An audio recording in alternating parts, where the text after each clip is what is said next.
అందరికీ నమస్కారం.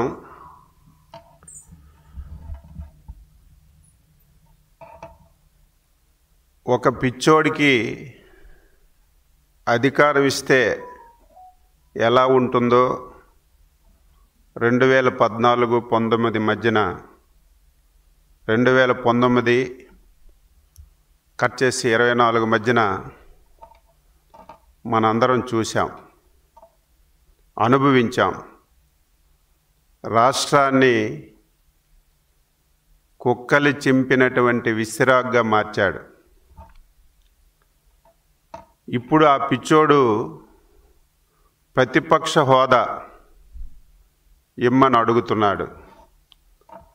ప్రతిరోజు మేము చెప్తున్నాం, ప్రతిపక్ష హోదా మేము ఇచ్చేది కాదు, ప్రజలు ఇచ్చేదని ఎన్నిసార్లు చెబుతున్నా ఆ మెంటల్ కేసుకు అసలు అర్థం కానటువంటి పరిస్థితి. మొన్న జరిగినటువంటి పులివెందుల జడ్పీటీసీ ఎన్నిక డిపాజిట్లు లేకుండా ఓడిపోయిన తర్వాత ఆ పిచ్చి ముదిరి పాకాన పడింది. ఇష్టం వచ్చినట్టుగా మాట్లాడడం ప్రారంభించాడు. ఆయనకు అలవాటు అయిపోయింది. ఆంధ్రప్రదేశ్ రాష్ట్రంలో ఏమి జరుగుతుందో కనీసం తెలియలేనటువంటి పరిస్థితి. వారంలో ఒకరోజు రావడం, పూర్తిగా అబద్ధాలు మాట్లాడడం, మళ్ళీ బెంగళూరు వెళ్ళిపోవడం 16 మాసాలుగా ఆనవాయితీగా జరుగుతుంది. నిన్నను పాత్రికేయుల సమావేశం పెట్టాడు. నేను ఎప్పుడు చెప్తుంటాను ఆయనకి సమాధానం చెప్పవలసినటువంటి అవసరం లేదు అని. కానీ ఆ పిచ్చోడు మాటలు కొంతమందైనా నమ్మి మళ్ళీ మోసపోతారనే ఉద్దేశంతోనే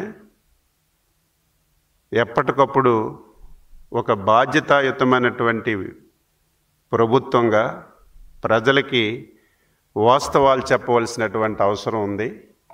అందుకే మేము తప్పనిసరి పరిస్థితిలో ఈ సమాధానం చెప్తున్నామని చెప్పి ఈ సందర్భంగా తెలియచేస్తున్నాను. నిన్న సమావేశంలో చూస్తే 2 విషయాలు ప్రధానంగా తీసుకున్నాడు. ఒకటి మెడికల్ కాలేజీలు, 2 రైతు సమస్యలు. ఈ రెండింటి మీద పూర్తిగా అవగాహన లేనటువంటి వ్యక్తి 5 సంవత్సరాలు ఒక రాష్ట్రానికి ముఖ్యమంత్రిగా చేసినటువంటి వ్యక్తి ఆ స్థాయిలో మాట్లాడతాడని నేను ఊహించలేదు. ప్రధానంగా రైతుల గురించి మాట్లాడారు. రైతుల గురించి మాట్లాడే నైతిక హక్కు నీకెక్కడుందని చెప్పి ఈ సందర్భంగా తెలియచేస్తున్నాను. 5 సంవత్సరాలు మాట్లాడితే నా హయాంలో ఒక్క రైతైనా రోడ్డు మీదకి వచ్చాడా అని చెప్పి మాట్లాడుతున్నాం. నేను సూటిగా అడుగుతున్నాను, నువ్వు పరిపాలించినటువంటి 5 సంవత్సరాలు 2019 నుంచి 24 వరకు ఈ రాష్ట్రంలో ప్రజాస్వామ్యం అసలు ఉందా? ఎవరైనా సరే బయటకు వచ్చి మాట్లాడే అవకాశం నువ్వు కల్పించావా? మాలాంటి పార్టీకి, మాలాంటి నాయకులకు కూడా కనీసం నోరు విప్పి మాట్లాడే అవకాశం లేకుండా చేసి, మా ప్రభుత్వంలో ఒక్కసారైనా సరే రైతులు రోడ్డు మీదకి వచ్చారని నిస్సిగ్గుగా నువ్వు మాట్లాడుతుంటే ఈరోజు ఆశ్చర్యం కలుగుతుంది. ఈరోజు ప్రధానంగా యూరియా సమస్యను నువ్వు తీసుకొచ్చావు. యూరియా ఈ దేశంలో కేంద్ర ప్రభుత్వం, అందులో ప్రధానమంత్రి గారు దేశంలో యూరియా వాడకం చాలా ఎక్కువగా ఉంది, దీనివల్ల అనేక అనర్థాలు వస్తున్నాయి, క్యాన్సర్ వస్తుంది, దీన్ని తగ్గించాలని చెప్పి కేంద్ర ప్రభుత్వం ఒక ప్రకటన చేసింది. ఎప్పుడైతే కేంద్ర ప్రభుత్వం ప్రకటన చేసిందో రైతుల్లో ఒక ఆందోళన వచ్చింది. యూరియా ఇక రాదేమో, యూరియా దొరకదేమో, దీనికి తోడు ఫేక్ పార్టీ, ఫేక్ న్యూస్, ఒక ఫేక్ పత్రిక, ఒక ఫేక్ టీవీ నిరంతరం యూరియా దొరకదని ప్రచారం ప్రారంభించింది. సోషల్ మీడియాలో విపరీతంగా ట్రోల్ చేయడం ప్రారంభించారు. దీనికి తోడు కొన్ని సమస్యలు వచ్చాయి. ఈరోజు 2-3 జిల్లాల్లో ఎర్లీగా నాట్లేశారు, యూరియా అంతా సప్లై చేశారు. అనుకోకుండా విపరీతమైనటువంటి వర్షాలు వచ్చాయి, మొత్తం మునిగిపోయింది. మళ్ళీ ఆ జిల్లాలకి అదనంగా యూరియా అవసరం ఏర్పడింది. ఇదొక సమస్య వచ్చింది కొత్తగా. దీనికి తోడు ఆంధ్రప్రదేశ్లో కొన్ని జిల్లాల్లో సెప్టెంబర్ నెలాఖరికి వ్యవసాయ పనులు వస్తాయి, ఖరీఫ్వి. ఈ సంవత్సరం ఎర్లీగా వర్షాలు వచ్చాయి, వాళ్ళు కూడా ఎర్లీగా నాట్లేయడం ప్రారంభించారు, వాళ్ళకి యూరియా అవసరం వచ్చింది. ఈ కారణాలన్నింటి వల్ల ఒక వారం రోజులు ఈ సమస్య ఏర్పడితే దీన్ని భూతద్దంలో చూపించి మా హయాంలో ఎవ్వరూ రోడ్డు మీదకి రాలేదు. ఈరోజు ఎన్డీఏ ప్రభుత్వం ఆధ్వర్యంలో చంద్రబాబు గారి నాయకత్వంలో యూరియా దొరకడం లేదు, రైతులు అల్లాడిపోతున్నారని నిస్సిగ్గుగా మాట్లాడుతున్నాడు. అందులో నిన్న చూస్తే రక్తం మరిగింది, పచ్చి అబద్ధాలు. నిన్న కొన్ని పత్రికా ఫోటోలు చూపించాడు, కొన్ని వీడియోలు చూపించాడు. ఏ ఫోటోలవి, ఏ వీడియోలవి? నీ పాంప్లెట్ సాక్షి పేపర్లో వేసినటువంటి ఫోటోలు వీడియోలు చూపించి ఆంధ్ర రాష్ట్రంలో ఉన్నటువంటి రైతులకి తప్పుదారి చెప్పాలని నువ్వు ప్రయత్నం చేశావు. నీ ప్రయత్నాన్ని ప్రజలు నమ్మే పరిస్థితి లేదు అని చెప్పి ఈ సందర్భంగా తెలియజేస్తున్నాను. యూరియా నేను చాలాసార్లు చెప్పాను, ముఖ్యమంత్రి గారు చెప్పారు, ప్రతిరోజు ప్రకటనలు చేస్తున్నాం. ఖరీఫ్ సీజన్కి 6.22 లక్షల మెట్రిక్ టన్నులు యూరియా అవసరం ఉంది. కానీ మేము ముందు జాగ్రత్తగా 7.19 లక్షల మెట్రిక్ టన్నులు నిల్వలు సిద్ధంగా ఉంచుకున్నాం. ఆ నిల్వల్లో ఈ రోజు వరకు 6.41 లక్షల మెట్రిక్ టన్నుల ఎరువులు రైతులకు సరఫరా చేశాం. ఇంకా 78,000 మెట్రిక్ టన్నుల యూరియా ప్రభుత్వం దగ్గర, ప్రైవేట్ డీలర్ దగ్గర స్టాక్ ఉంది. దీనికి తోడు అదనంగా కూడా 19,500 మెట్రిక్ టన్నుల యూరియా పోర్టులకు వచ్చాయి. పోర్టుల నుంచి దిగుమతి అయింది. ఏ జిల్లాల అవసరం, ఏ డివిజన్ల అవసరం, ఏ రైతు సేవా కేంద్రకు అవసరం, కలెక్టర్లు డేటా పంపిస్తే దాని ప్రకారం పంపిణీ చేస్తున్నాం. సెప్టెంబర్ 22 నాటికి 55,115 మెట్రిక్ టన్నుల యూరియా పోర్టుల నుంచి మళ్ళీ ఈ రాష్ట్రానికి వస్తుంది. అంటే 1,52,000 మెట్రిక్ టన్నులు అందుబాటులో ఉంచాం. ఎవరు ఆందోళన చెందవలసిన అవసరం లేదు. రైతులు ఆందోళన చెందుతున్నారు. యూరియా ప్రతి సంవత్సరం 3 పర్యాయాలు వేస్తారు. మొదటి విడత, రెండో విడత, మూడో విడత. ఎప్పుడైతే ఫేక్ మీడియాలో, ఫేక్ టీవీల్లో యూరియా దొరకదని ఎప్పుడైతే క్రియేట్ చేశారో రైతులు ఆందోళన చెంది 3 పర్యాయాలకు కావలసినటువంటి యూరియా ఒకేసారి తీసుకెళ్ళడానికి ప్రయత్నం చేయడం వల్ల కొన్ని దగ్గరలో ఈ సమస్యలు వచ్చాయి. దీన్ని అధిగమించడానికి జిల్లా కలెక్టర్ గారి ఆధ్వర్యంలో టీంలేసి గ్రామాలకి సచివాలయాలకు పంపించి ఈరోజు మేము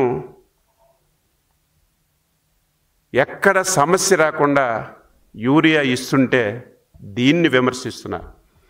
నిస్సిగ్గుగా పచ్చకామర్ల వాళ్ళకి పచ్చగా కనిపిస్తుంది. నీ పుట్టుకే అవినీతి, నీ పార్టీయే అవినీతి.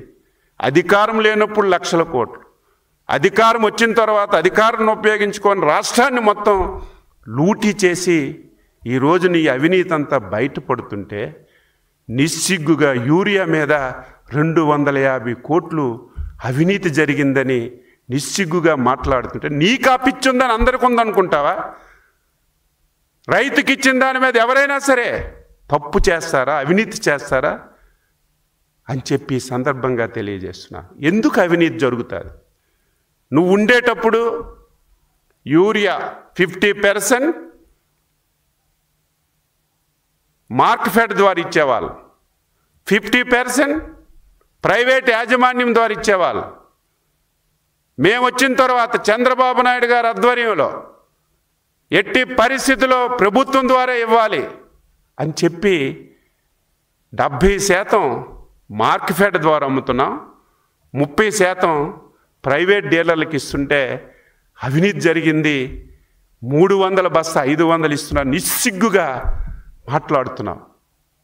ఎక్కడ కూడా రైతు సేవా కేంద్రంలో ఒక్క పైసా అదనంగా లేకుండా ఇస్తుంటే నిస్సిగ్గుగా నువ్వు యూరియాలో అవినీతి జరిగిపోయిందని మాట్లాడుతుంటే ఏమనాలో అర్థం కానటువంటి పరిస్థితి. నిన్ననే 2 పేపర్లో ఫోటోలు చూపించారు. ఆ 2 పేపర్లు కూడా దిక్కుమాలిన సాక్షి పేపర్. ముఖ్యమంత్రి గారి నియోజకవర్గంలో యూరియా ఇవ్వలేకపోతున్నారు, వ్యవసాయ శాఖ మంత్రి నియోజకవర్గంలో యూరియా ఇవ్వలేకపోతున్నారు, బావిలో పడి చనిపోవాలి. నీకిప్పటికే నీ అవినీతికి, నీ మోసానికి, నీ దగాకి 5 సంవత్సరాలు నువ్వు పాలించినటువంటి పాలనకి ప్రజలు విసికి వేసారి 11 కిలోమీటర్లు గొయ్యి తవ్వి నిన్ను, నీ పార్టీని బావిలో ఎప్పటికే పూడ్చినా సరే సిగ్గు లేకుండా, ఎగ్గు లేకుండా నువ్వు మాట్లాడుతున్నావు. వేరే పేపర్లో చూపించి మాట్లాడితే ఒక అర్థం ఉంటుంది. నీ పాంప్లెట్లో నువ్వే తప్పుడు ఫోటోలు తీయించి తప్పుడు సమాచారం రాసి ఈరోజు నువ్వు మాట్లాడుతుంటే నవ్వుకుంటున్నారు. నిన్న గుడిపల్లె నేను కలెక్టర్తో మాట్లాడాను, ఛాలెంజ్ చేస్తున్నాం, ఆ ఊరు వెళ్దాం. 666 బస్తాలు ఆ గ్రామానికి ఇచ్చారు. మొదటి రోజు సర్వర్ పని చేయకపోతే రెండో రోజు రమ్మని చెప్తే రెండో రోజు వచ్చారు. 400 మంది వచ్చారు. 15 నిమిషాల్లో లైన్లో ఉండి గుడిపల్లిలో ఎరువులు తీసుకుంటే నీ దిక్కుమాలిన పేపర్లో ఫోటో వేసి చంద్రబాబు నాయుడు గారు ముఖ్యమంత్రి గారు నియోజకవర్గంలో ఎరువులు దొరకలేదని నిస్సిగ్గుగా మాట్లాడుతుంటే ఏం ఆన్సర్ చేయాలి? ఏం మాట్లాడాలి? బాధ, ఆవేదన కలుగుతుంది. ప్రజలు అర్థం చేసుకోవాలి. సమస్య కొంత వచ్చింది, చెప్పాను కారణాల వల్ల. ఈ సమస్యను అధిగమించడానికి అన్ని ప్రయత్నం ఇప్పుడు స్ట్రీమ్లైన్ అయింది. ఎక్కడా ఇబ్బందులు లేవు. అయినా సరే ప్రతిరోజు పేపర్లో, టీవీల్లో ఇదే పని. పద గుడిపల్లి వెళ్దాం, రైతులకు అడుగుదాం ఎన్ని గంటలు లైన్లో ఉన్నారు, ఎవరికి ఎరువు అందలేదో. దీన్ని నిన్న చూపించి పెద్దనకుండా, గౌరవం లేకుండా ఇష్టం వచ్చినట్టుగా మేము మాట్లాడలేమా? మాకు నోరు లేదా? మాకు డైలాగులు రావా? కానీ విఘ్నత, వినయం మాలో ఉంది. అందుకే మేము మాట్లాడలేకపోతున్నాం. కానీ ప్రజలకు చెప్పవలసినటువంటి బాధ్యత. ఈరోజు నా నియోజకవర్గం టెక్కలి. టెక్కల్లో అచ్చెన్నాయుడు నియోజకవర్గంలో క్యూ ఎరువుల గురించి. పిచ్చోడా, ఎరువులు లేకపోతే ఎవడైనా క్యూలో ఉంటాడా? ఎరువులు లేకుండా క్యూలో ఎవడైనా ఉంటాడా? ఎరువు ఉంటే క్యూలో ఉండి ఎరువు తీసుకుంటాడు. ఆ రోజు టెక్కల్లో ఎప్పుడు ఈ ప్రయత్నం ఏ ప్రభుత్వం చేయలేదు. ప్రభుత్వం అంటే ఆర్బీకేల ద్వారా వచ్చిన ఎరువుల్నే అధికారుల దగ్గరుండి పంపిణీ చేసేవాళ్ళు. ప్రైవేట్లో ఎరువులు ఇష్టం వచ్చినట్టుగా అమ్ముకునేవాళ్ళు. ఈసారి ప్రైవేట్కి ఇచ్చిన ఎరువు కూడా పక్కదారి పట్టకూడదు, ఎక్కువ ధరకు అమ్మకూడదని ఆ రోజు టెక్కల్లో వైశ్యరాజు వెంకటరాజు అని షాప్, ఇది డేటు 23 ఆగస్టు. 23 ఆగస్టు నువ్వేదైతే ఫోటో తీసావో వైశ్యరాజు వెంకటరాజు షాప్ ఇది. ఈ షాపు దగ్గరికి మా ఆర్డీఓ, మా ఏఓ అందరూ దగ్గరుండి రైతులకి అందరికీ క్యూలో పెట్టి 300 రూపాయల కంటే ఒక పైసా ఎక్కువ అమ్మకుండా 15 నిమిషాల్లో ఇవన్నీ ఎరువులు ఇప్పిస్తే వెంటనే వెళ్ళి ఫోటో. అప్పటికి ఆర్డీఓ అడిగారు, ఎందుకు ఫోటో తీస్తున్నావు, ఇక్కడ ఏం సమస్య ఉంది అంటే పరిగెత్తి పారిపోయి ఫోటో తీసేస్తే అచ్చెన్నాయుడు నియోజకవర్గంలో క్యూలో ఉన్నారని నిస్సిగ్గుగా మాట్లాడుతుంటే నీ దిక్కుమాలిన పేపర్లో వేసి ఏం సమాధానం చెప్పాలని చెప్పి అడుగుతున్నా. ఎప్పటికైనా సరే రైతులందరికీ కోరుతున్నాను, ఎవ్వరూ ఆందోళన చెందవలసినటువంటి అవసరం లేదు. సఫిషియెంట్గా ఎరువులు ఉన్నాయి, మీరు దయ ఉంచి ఎంత అవసరమో అంతే వాడండి. ఇచ్చే బాధ్యత మేము తీసుకుంటాం. కొంతమంది ఆందోళన చెంది రేపు రబీకి కూడా ఇప్పుడే తీసుకెళ్ళి నిల్వ చేసుకుంటున్నారు. తప్పు పట్టడం లేదు, వాళ్ళ ఆందోళనలు ఉంది, వాళ్ళకు కూడా కోరుతున్నాం. ఇక నుంచి ముఖ్యమంత్రి గారు స్పష్టంగా ఆదేశాలు ఇచ్చారు. ఈ రాష్ట్రానికి ఎన్ని ఎరువులు బస్తాలు వచ్చినా ఈకేవైసీ ద్వారా ఆధార్ అనుసంధానం చేసి ఎవరు వ్యవసాయం పెడతారో, ఎంత క్వాంటిటీ ఇవ్వాలో అంతే ఇచ్చే బాధ్యతను రేపు రబీ నుంచి తీసుకుంటున్నాం. ముందే కేంద్ర ప్రభుత్వంతో మాట్లాడాం. రబీకి 9,50,000 మెట్రిక్ టన్నులు కేటాయించారు. అవన్నీ ముందే తెప్పించుకొని నిల్వ చేస్తాం. మీకు రేపు రబీ గురించి ఇప్పుడే మీరు తీసుకెళ్ళి కొంతమంది ఖరీఫ్ రైతులకి ఇబ్బంది పెట్టొద్దని రైతు సోదరులందరికీ ఈ సందర్భంగా కోరుతున్నాను. ఈరోజు ధరలు ఒప్పుకుంటున్నాం. నేను చాలాసార్లు చెప్పాను శాసనసభలో కూడా. వ్యవసాయ శాఖ మంత్రిగా ఒక పక్క ఆనందం ఉంది, ఒక పక్క బాధ కలుగుతుంది. ఆనందం ఏంటి? విపరీతంగా క్రాప్ వచ్చింది, విపరీతంగా దిగుబడి వచ్చింది, ఒక పక్క ఆనందం. కానీ కొన్ని కారణాలతో ధరలు తగ్గిపోతున్నాయి. దానికి ఏదో మన రాష్ట్ర ప్రభుత్వం కాదు, ఇంటర్నేషనల్ మార్కెట్స్ క్వాలిటీ ఎక్కడికైతే ఎక్స్పోర్ట్ చేస్తామో ఆ ప్రాంతంలో మనం పంపించినటువంటి పంట అదే ప్రాంతంలో పండిస్తున్నారు. దానివల్ల ధరలు తగ్గిపోతున్నాయి. మాట్లాడితే అంటారు మేము ఉన్నప్పుడు ఇంత ధర ఉండేదని, ఈరోజు తగ్గిపోయింది. ఆ రోజు ధర నీ కృషి వల్ల పెరగలేదు, ఆ రోజున్న పరిస్థితుల వల్ల ధర పెరిగింది. మిర్చి ఒకప్పుడు 22,000 ఉండేది, ఆ సంవత్సరం పరిస్థితుల వల్ల 22,000 అయ్యింది. నువ్వు 5 సంవత్సరాలు ఉన్నావు కదా, ఎప్పుడు 12,000 ఉండేది, అప్పుడు ఎందుకు పెరగలేదు? ఉదాహరణకి ఈరోజు అమలాపురంలో కొబ్బరికాయ 2 రూపాయలు 3 రూపాయలు ఉండేది, ఈరోజు 25, 30, 35 రూపాయలు కొబ్బరికాయ పలుకుతుంది. అదేదో నా వల్లే 35 రూపాయలు అయ్యిందని నేను గొప్ప చెప్పడం లేదు. ఈరోజు కొన్ని దగ్గరలో క్రాప్ పడిపోయింది, మన క్రాప్కి డిమాండ్ వచ్చింది, వాల్యూ పెరిగింది, రేపు తగ్గిపోవచ్చు.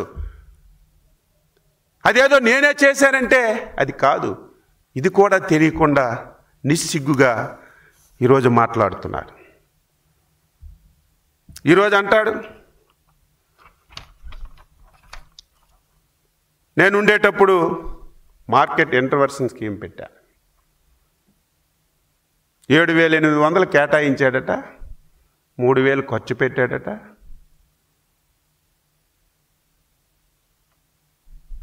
ఒక మాటకి పొంతన లేదు, ఇష్టం వచ్చినట్టుగా మాట్లాడుతున్నాడు.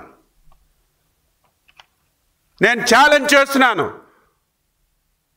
2019-24 ఒక్క పైసా అంటే ఒక్క పైసా మార్కెట్ ఇంటర్వెన్షన్ స్కీమ్ కింద నువ్వు ఖర్చు పెట్టిన దాఖలాలు లేవు. నేను మంత్రిగా మొత్తం చూశాను. ఈరోజు మేము ఇన్ని ఇబ్బందులు వచ్చినా, ఇన్ని బాధలు వచ్చినా, ఆర్థికంగా చాలా సమస్యలు ఉన్నాయి నువ్వు చేసినటువంటి నిర్వాహం వల్ల, నువ్వు చేసినటువంటి ఆర్థిక విధ్వంసం వల్ల చాలా సమస్యలు వచ్చాయి. కానీ సమస్యలన్నీ అధిగమించడానికి మేము ప్రయత్నం చేస్తున్నాం. ఈరోజు మిర్చికి సమస్య వచ్చింది, ఆ సమస్య పరిష్కరించాం. ఈరోజు కోకోకు సమస్య వచ్చింది, 5 రూపాయలు కేజీకి రాష్ట్ర ప్రభుత్వమే ఇచ్చి కోకో కొన్నాం. చిత్తూరులో మామిడికి సమస్య వచ్చింది, 4 రూపాయలు కేజీకి ఇచ్చి మామిడి సమస్య పరిష్కరించాం. ఈ దేశంలో ఎక్కడైనా నల్లబెర్లి కొన్ని ప్రభుత్వాలు ఎక్కడైనా ఉన్నాయా? నల్లబర్లి విపరీతంగా పండింది, ఎవడు కొనే నాదులు లేడు. రైతులు ఆత్మహత్య శరణ్యం అన్నారు, అధికారులు వద్దన్నారు. ఎక్కడ మీరు నల్లబర్లి కొనే అవకాశం లేదంటే ముఖ్యమంత్రి గారు పోతే 300 కోట్లు పోనీ అని చెప్పి దేశంలో ఎక్కడా లేని విధంగా నల్లబర్లి కొని ప్రకాశం జిల్లా రైతులకు ఆదుకున్నాం. ఈరోజు కర్నూలులో ఉల్లి, నిన్న దాని మీద కూడా అసలు ముఖ్యమంత్రిగా ఎలాగ చేశాడు? కనీసం సలహాదారులేనున్నారా? కనీసం అవగాహన ఉందా? నిన్న ఈనాడు పేపర్ చూపించాడు, చంద్రబాబు నాయుడు గారు మాటలే చెప్తున్నారు తప్ప ఎక్కడ ఉల్లు కొనడం లేదు. ఒక పేపర్లో, ఈనాడులో ముఖ్యమంత్రి గారు రివ్యూ తీసుకొని కర్నూలులో ఎవరు ఉల్లు కొనడం లేదు, మనం ఒక పెట్టుబడి ఎంత అవుతుందో అంత రేట్ అయినా ఇవ్వకపోతే రైతు నష్టపోతాడని 12 రూపాయలు కిలో అని చెప్పి డెసిషన్ చేసుకున్నాం.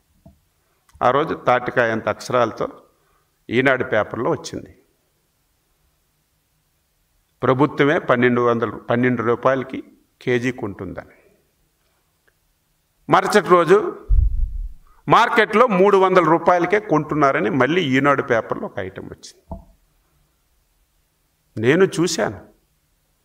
కనీసం ముఖ్యమంత్రిగా చేసిన వ్యక్తి కనీసం అవగాహన ఉండి మాట్లాడాలి కదా. మీ పేపరే మీరు చెప్పారు 1200 ఆ పేపరే 300 రూపాయలకు కొంటున్నారని రాశారు. ఎంత తప్పు మీరు మాట్లాడుతున్నారని ఒక ముఖ్యమంత్రిగా 5 సంవత్సరాలు చేసిన వ్యక్తి మాట్లాడతాం. ఎస్, మార్కెట్లో 3 రూపాయలు ఉంది, ఒకరోజు 4 రూపాయలు ఉంటుంది, ఒకరోజు 5 రూపాయలు ఉంటుంది, ఒకరోజు 7 రూపాయలు ఉంటుంది. ఇచ్చిన 12 రూపాయల్లో మార్కెట్లో ఎంత ధర ఉంటుందో 12 రూపాయలకి అంత తక్కువైతే ప్రభుత్వమే ఇచ్చి 12 రూపాయలకు ఉంటుంది. ఆ మాత్రం కూడా తెలియనటువంటి నువ్వు ముఖ్యమంత్రిగా చేసి పిచ్చెక్కి నువ్వు ఇష్టం వచ్చినట్టుగా మాట్లాడుతుంటే గతి లేక దిక్కు లేక ఈ ఆన్సర్ చేయవలసినటువంటి పరిస్థితి మాకు వచ్చింది. ఒకరోజు 300 వస్తుంది కరెక్టు, అక్కడ వర్షాలు విపరీతంగా పడ్డాయి, ఉళ్ళంతా కుళ్ళిపోతుంది, ఎక్కడా లేదు, మొత్తం 12 రూపాయలకి ఎంత వస్తుందంత కొంటున్నాం. ఎంతైతే తేడా, వర్తకులు అక్కడ 3కు కొంటే ప్రభుత్వం 9 ఇస్తుంది, 5కు కొంటే ప్రభుత్వం 7 ఇస్తుంది, 7కు కొంటే ప్రభుత్వం 5 రూపాయలు ఇస్తుంది. ఆ గ్యాప్ కూడా ప్రభుత్వం ఇచ్చి వారికి ధరిస్తుంటే దాన్ని కూడా ఇష్టం వచ్చినట్టుగా మాట్లాడుతున్నాం. ఒక్కటంటే ఒకటి, నువ్వు నిన్న మాట్లాడింది ఒక్కటంటే ఒకటి వాస్తవం ఉందా? అందుకే నేను చెప్పాను, దమ్ము ధైర్యం ఉంటే నీలాగా అధికారం ఉండాలి, ముఖ్యమంత్రి పదవి ఉండాలి, అప్పుడే ప్రజల పక్షాన పనిచేస్తానని దిక్కుమాలిన ఆలోచన ఉండకూడదు. ప్రజానాయకుడు ఉంటే పదవి ఉన్నా పదవి లేకపోయినా, అధికారం ఉన్నా అధికారం లేకపోయినా ప్రజల పక్షాన పనిచేయాలి. ఆ రోజు మాకు 22 మంది ఎమ్మెల్యేలు ఉన్నాం, నువ్వు చీగొట్టావు, అసహించావు, మమ్మల్ని అవహేళన చేశావు, కానీ బాధపడ్డాం, చాలా అవమానాలు పడ్డాం, కానీ ప్రజల గురించి అసెంబ్లీకి వచ్చి నిలదీశాం. That is Telugu Desam. నీకు 11 మంది ఎమ్మెల్యేలు ప్రజలు ఇచ్చినటువంటి తీర్పును అగౌరవపరిచి ప్రజలకు గౌరవం ఇవ్వకుండా, ఇదేదో నాకు ప్రతిపక్షం ఇవ్వలేదు, ఇదేదో ప్రజలే తప్పు చేశారు, నేను అసెంబ్లీకి వెళ్ళనని నిస్సిగ్గుగా మాట్లాడుతున్నావు. నీకు మళ్ళీ రేపు 18వ తారీఖు శాసనసభ స్టార్ట్ అవుతుంది. నువ్వు రా. నిన్న మాట్లాడిన మాటలే నువ్వు మళ్ళీ మాట్లాడు. ప్రతి దానికి ఈరోజు చెప్పినట్టుగా ఆన్సర్ చెప్తాను. ఈ వాస్తవాలు కాదా? తెక్కలెళ్ళు, ఎంక్వైరీ చేయి. కుప్పం ఎంక్వైరీ చేయి. ఈ పేపర్లేవి నీ పేపర్లు, సాక్షి పేపర్లు. ప్రతిరోజు పేపర్లు వేయలేరా?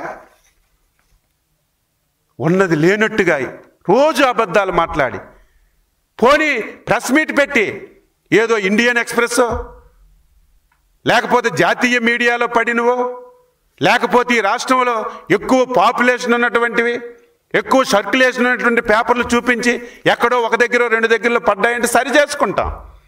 కానీ నీ దిక్కుమాలిన పేపర్లో లేని ఫోటోలు ఉన్నట్టుగా పెట్టి ఆ పేపర్ ఫోటోలే చూపించి నువ్వు మీడియాలో మాట్లాడుతుంటే ఏమనాలని చెప్పి నేను కోరుతున్నా. దీన్ని ప్రజలు అర్థం చేసుకోవాలి. చాలా మైన్యూట్గా వెళ్తున్నాం. ఇది బాధ్యత గల ప్రభుత్వం. ఒక డివిజన్లో, ఒక ఊర్లో ఎక్కడైనా ఎరువు దొరకలేదంటే, చిన్న వార్త వస్తే మాకు అవసరం లేదు, కానీ బాధ్యత గల ప్రభుత్వం, బాధ్యత గల ముఖ్యమంత్రి కాబట్టి దాని మీద కూడా ఎంక్వైరీ చేసి ఆ రైతుతో మాట్లాడి సమస్య ఉంటే పరిష్కరిస్తున్నామని చెప్పి సందర్భంగా తెలియజేస్తున్నాను.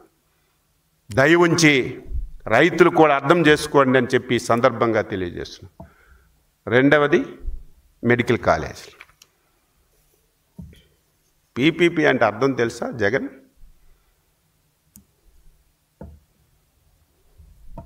నేను ఒక నాయకుడిగా ఉన్నాను, ఒక మంత్రిగా ఉన్నాను. నాకు నియోజకవర్గం డబ్బులు లేకుండా, నిధులు లేకుండా ఒక 100 పథకాలు పెట్టి ప్రతిదానికి కొబ్బరికాయ కొట్టి పునాదేశిస్తే అది అభివృద్ధి కాదు. ఒక కార్యక్రమం ప్రారంభిస్తే ఆ కార్యక్రమం సకాలంలో పూర్తి చేసి ప్రజలకు అందిస్తే అది అభివృద్ధి. దానివల్ల ప్రజలకు మంచి జరుగుతుంది.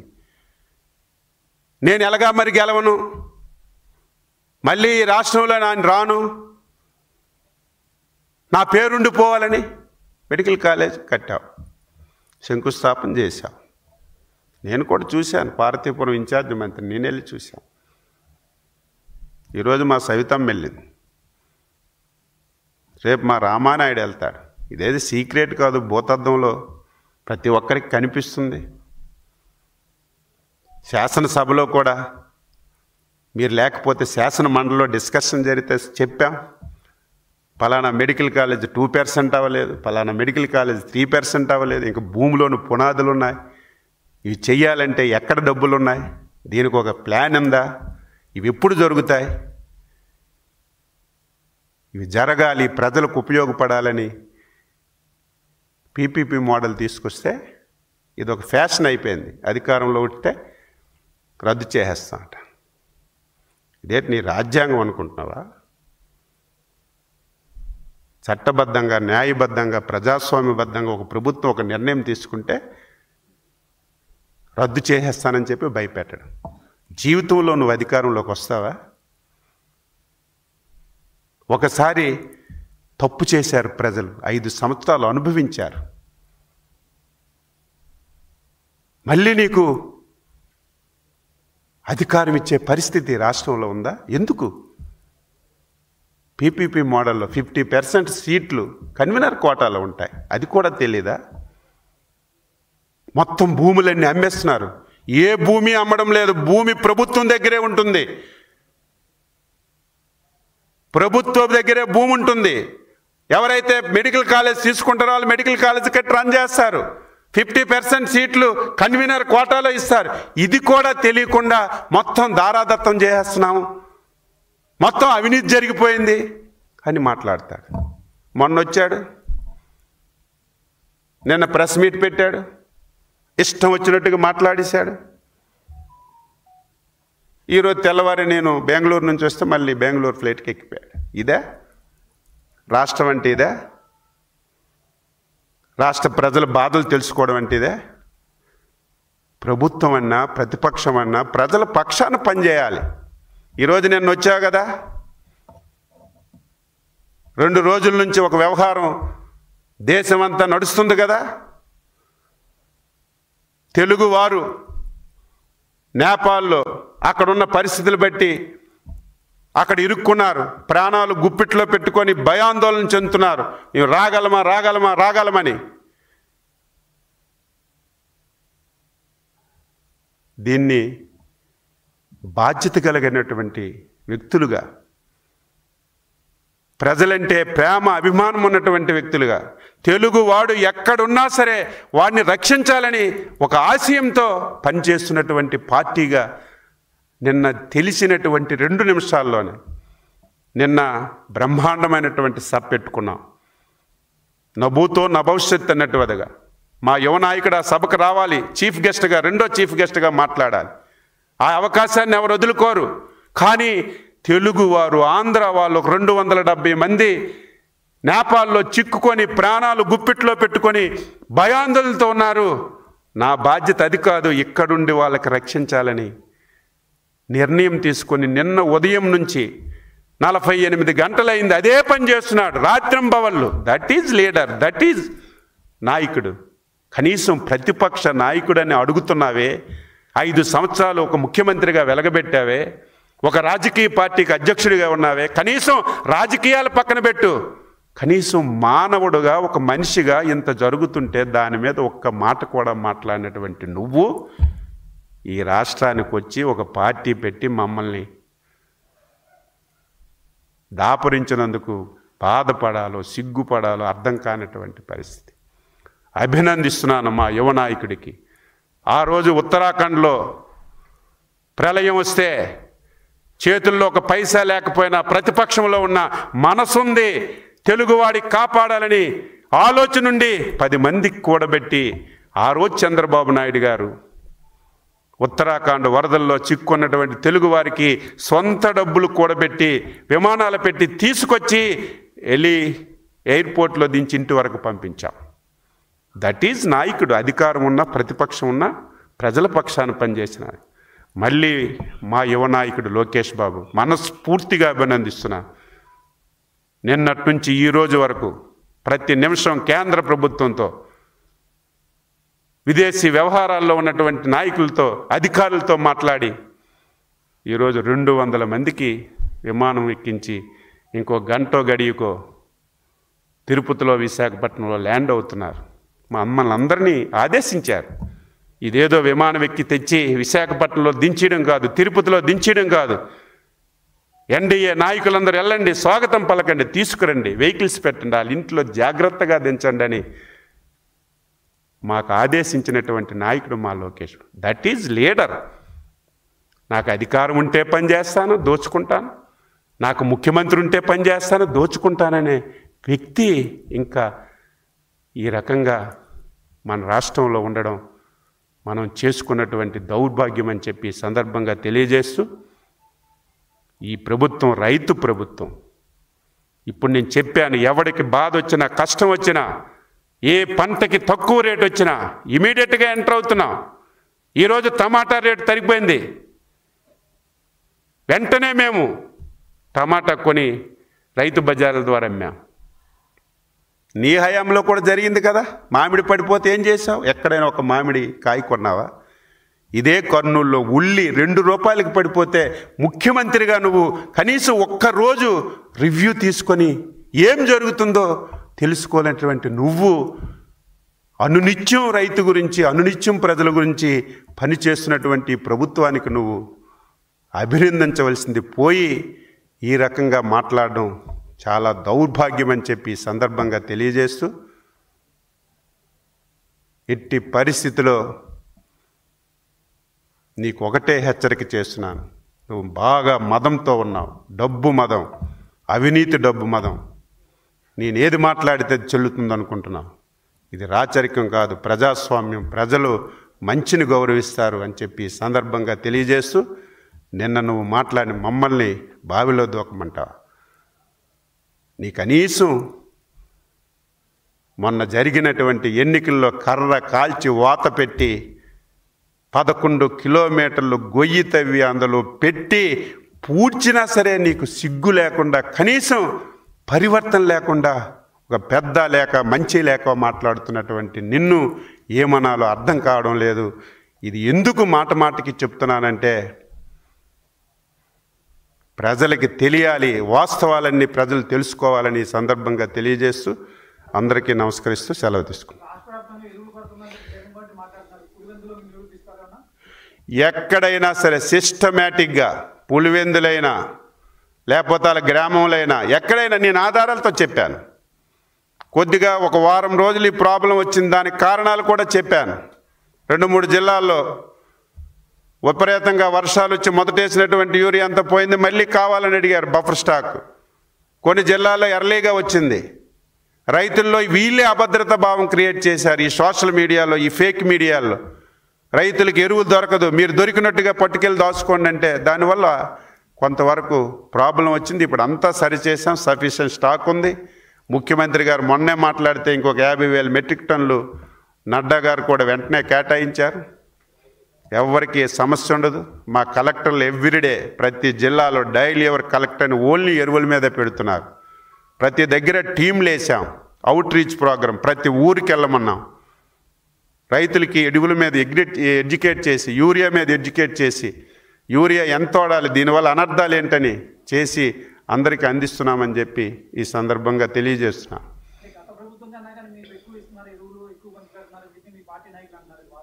నూటికి వాస్తవం ఇది. గతంతో పోలిస్తే ఇప్పటికి ఈ సంవత్సరం ఖరీఫ్కి 1,20,000 మెట్రిక్ టన్నులు ఎక్స్ట్రా ఇచ్చాం ఈ టైంలో, ఈ టిప్పుకి. ఇదేదో దాపరికం కాదు, అవినీతి అంటున్నారు. ఈరోజు మీరు అవినీతి చేశారు, 50% ప్రైవేట్ మార్కెట్లో మీరు అవినీతి చేశారు.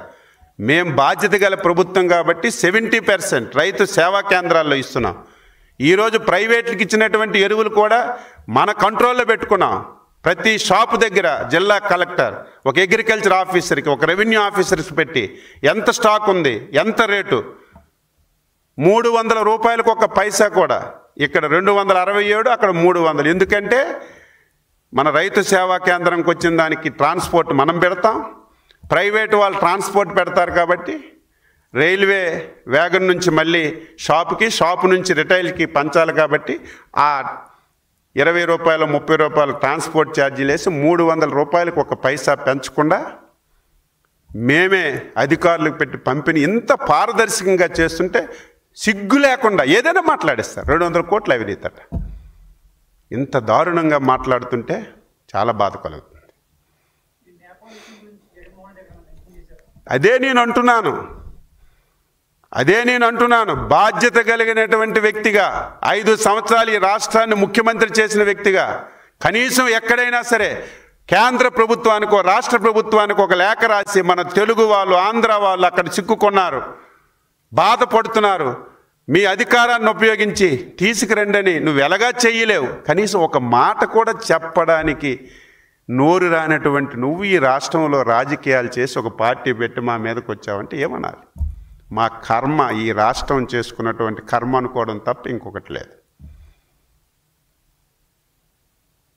Okay, thank you.